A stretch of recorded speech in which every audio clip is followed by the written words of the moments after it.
உள்ள நண்பர்கள், உற்றார், உறவினர்கள், மகன், மகள், பேரன், பேத்தி அனைவருக்கும் இந்த கிராண்ட்மா தாட்ஸின் அன்பான வணக்கத்தை தெரிவிச்சுட்டு, அந்த காலத்துல அம்மா வந்து தீபாவளிலாம் ஸ்வீட் செய்வாங்க. ஸ்வீட்டுங்கும்போது அதிரசம் தான். அதிரசம், இந்த ரவா லட்டு. அதிரசம் எப்படி செய்வாங்கன்னா, பச்சரிசி ஊற வச்சு, அத நல்லா ஆ உலக்கை இருக்கும். உரலும் உலக்கையும் இருக்கும். ஆட்டாங்கல்லு தான். ஆட்டாங்கல்லுக்குள்ள போட்டு கொஞ்சம் கொஞ்சமா, கொஞ்சம் கொஞ்சமா உலக்கைய போட்டு நல்லா இடிச்சு, ஊற வச்சு, பச்சரிசிய அத அப்படியே போட்டு இடிச்சு, அப்புறம் அத ஜலிச்சு, ஜலிச்சு அந்த லேசா இருக்கிற மாவெல்லாம் எடுத்து வச்சுட்டு, கடைசியில என்ன பண்ணுவாங்க, அதெல்லாம் எடுத்து அ தொடச்சு வச்சுட்டு, ஒரு அ வெல்லம் வெல்லம் எடுத்து பாகு காய்ச்சுவாங்க. பாகு காய்ச்சி, அதில வந்து ஏலக்காய், கொஞ்சம் எள்ளு, வெள்ளை எள்ளு இதெல்லாமே போட்டு நல்லா காய்ச்சி எடுத்து அதுக்குள்ள போட்டு, அ இந்த மாவ போட்டு நல்லா கிண்டி கிளறி, ஒரு இதில குண்டால தூக்கி போட்டு மூடி வச்சுருவாங்க. முதல் நாள் அத மூடி வச்சுட்டா, மறுநாள் காலையில எந்திரிச்சு, நாங்க அண்ணன், தம்பிங்க எல்லாருமே தட்டுவோம். ஒரு சின்ன சின்ன இதில தட்டி தட்டி குடுத்தோம்னா, அம்மா போட்டு எடுத்து அமுத்தி, அதுக்குன்னு ஒரு 2 கரண்டி வச்சிருப்பாங்க. ஒரு கரண்டியில எடுத்துட்டு, ஒரு கரண்டியில போட்டு அமுத்தி, அந்த எண்ணெய் பூரா வழிஞ்ச பிறகு, ஒரு டின்னுல எடுத்து போட்டு வைப்பாங்க. அப்பல்லாம் இந்த பிரிட்டானியா பிஸ்கட் டின்னு, இந்த டின்னுக்குள்ள தான் போட்டு வைப்போம். அது மாதிரி அதிரசத்த வந்து நல்லா நாங்கலாம் அது வந்து 1 மாசத்துக்கு கூட வச்சிருப்போம். வச்சு சாப்பிடுவோம். எல்லாத்துக்கும் அக்கம் பக்கத்துல இருக்கவங்களுக்கெல்லாம் குடுத்துட்டு, மீதிய வந்து போக வர ஆளுக்கு ஒண்ணு தின்னுகிட்டே தான் இருப்போம். அதிரசம் எல்லாம் அப்போ நல்லா அம்மா நல்லா செய்வாங்க. ஒரு 15 நாள் வச்சிருந்தாலும், 1 மாசம் வச்சிருந்தாலும் அது வந்து கெட்ட வாசமே அடிக்காது. சிக்கு வாசமே அடிக்காது. எண்ணெல்லாம் நல்லா பியூரா இருந்தது அப்பல்லாம். இப்போ இதுக்கு ஏதோ ஒண்ணு எண்ணெயில செஞ்சு வச்சோமா, ஒரு 2 நாளுக்குள்ள அந்த வடகம் பொரிச்சு எடுத்தாலே அதே எண்ணெய் வாசம், சிக்கு வாசம் அடிக்கும். முன்னெல்லாம் எண்ணெய்லாம் நல்லா நல்லெண்ணெய் சரி, கல்லெண்ணெயும் சரி நல்லா இருக்கும். அப்படி ஒரு அந்த எண்ணெய் பார்த்தாலே பளிங்கு மாதிரி நல்லா இருக்கும். ஒரு தூசு, தும்பு எதுவும் இல்லாம கலக்கம் இல்லாம இருக்கும் எண்ணெய்.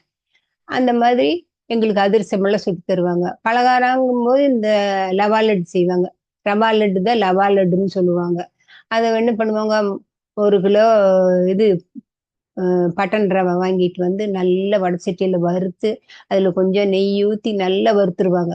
நல்லா பொன்னிறமா வறுத்துட்டு, அத என்ன பண்ணுவாங்க, மறுபடியும் அந்த ஆட்டாங்கல்ல போட்டு உலக்கையில போட்டு நல்லா குத்தி அந்த வறுத்த அ ரவைய வந்து நல்லா இடிப்பாங்க. இடிச்சு பொடிசு பண்ணுவாங்க. பொடிசு பண்ணிட்டு, அதில வந்து கொஞ்சம் சர்க்கரை, அ இது ஏலக்காய், முந்திரி, திராட்சை எல்லாம் வறுத்து அதுக்குள்ள போட்டு ஏலக்காய அந்த மாவு இடிக்கும்போதே, அந்த ரவைய இடிக்கும்போதே அதுக்குள்ளயே போட்டுருவாங்க. போட்டு நல்லா நைஸா இடிச்சு, அப்புறம் அந்த மாவெல்லாம் எடுத்து ஒரு குண்டால போட்டு வச்சுட்டு, உருண்டை சின்ன சின்ன உருண்டையா பண்ணுவாங்க. அதுக்கு வந்து பால் வாங்கி, பால் கொஞ்சம் உள்ள தெளிச்சிருவாங்க. தெளிச்சுட்டு, அப்பப்போ அது இப்படி உருண்டையா இருக்கும். அப்போ கொஞ்சம் கொஞ்சமா போட்டு போட்டு இப்படி கொஞ்சம் கொஞ்சமா எடுத்து எடுத்து உருண்டை பண்ணி, ரவா லட்டு பண்ணி வைப்பாங்க. அது அந்த ரவா லட்டுல ஒரு முந்திரி பருப்பு, ஒரு திராட்சை இப்படி ஒண்ணொண்ணா ஒண்ணொண்ணா அதுல வச்சு, நல்ல பார்த்தாலே வெள்ளையா உருண்டையா இருக்கும். அதுல வந்து கருப்பா திராட்சை, ஒரு பக்கம் வெள்ளையா முந்திரி எல்லாம் இருக்கும். நல்லா இருக்கும். டேஸ்ட்டா இருக்கும். அதே அதே மாரி தான். 15 நாள், 1 மாசமெல்லாம் வச்சு நல்லா சாப்பிடுவோம். அ அம்மாவுடைய கைப்பக்குவம் நல்ல ஒரு எந்த ஒரு பொருளுமே அதிகமா கெட்டு போகாத அளவுக்கு அ செஞ்சு வைப்பாங்க. அதிகமா தண்ணின்னா கெட்டுப்போன வாசம் அடிக்கும். ஆனா, இவங்க வந்து கரெக்ட்டா அது பக்குவமா அவங்க செஞ்சு எத்தன வருஷம் எக்ஸ்பீரியன்ஸு. அவங்களுக்கு அது நல்ல ஒரு பக்குவமா வந்து சேரும். நல்ல லட்டு நல்லா அருமையா இருக்கும் சாப்பிடுறதுக்கு. அதே மாரி முறுக்கும் செய்வாங்க. அ ரேஷன் அரிசி மாவு தான் அந்த காலத்திலேயே அந்த குண்டரிசி இந்த மாரி எல்லாம் அரிசியெல்லாம் ஊற வச்சு, அப்புறம் என்ன பண்ணுவாங்க, முறுக்குக்கு வந்து கொஞ்சம் உளுந்தம் பருப்ப வறுத்துருவாங்க. வறுத்து அத அம்மிக்கல்ல போட்டு நல்லா நைஸ் பண்ணி, ஜலிச்சு வச்சுக்குவாங்க. அதே மாரி முறுக்கு மாவும் ஆட்டிருவாங்க நல்லா. நல்லா அண்ணன் தம்பிக்கு தான் ஆளுக்கு ஒரு பக்கம் மாவு போட்டு ஆட்டணும்னா, வரமிளகா ஒரு பக்கம் தனியா, இது தனியா எல்லாம் ஆட்டி நல்லா நைஸா ஒரு குண்டா நெறைய எடுத்து வச்சுட்டா 2 டின் நெறைய முறுக்கு செஞ்சுருவாங்க.